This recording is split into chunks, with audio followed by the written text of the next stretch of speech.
జగన్మోహన్ రెడ్డి గారు 5 ఏళ్లలో 3,62,56,700 రూపాయలు ఎగ్ బఫుల్ తినేశారు. ఎగ్ బఫుల్ తో బిల్లు అని జగన్మోహన్ రెడ్డి గారు 5 ఏళ్లు సీఎం గా ఉన్నప్పుడు ముఖ్యమంత్రి కార్యాలయంలో జీఐడీ డిపార్ట్మెంట్ వస్తుంది. అక్కడ ఉన్నటువంటి బాగోగులన్నీ కూడా మరి వాళ్ళ జీఐడీ చంద్రబాబు నాయుడు దగ్గర ఉంది కదా, కింద చంద్రబాబు నాయుడు పేరు రాసుకోవాలి, లేదా జీఐడీ రాసుకోవాలి కదా.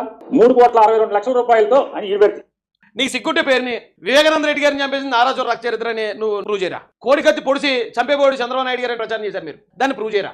లేదా డిఎస్పీలకు పదోన్నతలు కల్పించేశారు, డిఎస్పీలు అందరూ కూడా కమ్మోళ్లే అని ప్రచారం చేశారు, అదవల్లారా మీరు, దాన్ని ప్రూవ్ చేయరా? అలాగే అమరావతి భూముల్లో ఇన్సైడర్ ట్రేడింగ్ జరిగింది, భూములన్నీ తెలుగుదేశం వాళ్ళు కొనేసి తర్వాత ఇచ్చేస్తారని చెప్పి ప్రచారం చేశారు అప్పట్లో, దాన్ని ప్రూవ్ చేయరా? లేని ఇన్నర్ రింగ్ రోడ్లో అక్రమాలు జరిపే డబ్బులు తారుమారు, ఇది ఒక ఇటు కూడా పెట్టలేదు, దీనికి లోకేష్ గారు బాధ్యుడని ప్రచారం చేసిన పోరం బొగనాగుడికి ఎవరైతే ఉన్నారో దాన్ని ప్రూవ్ చేయండి రా.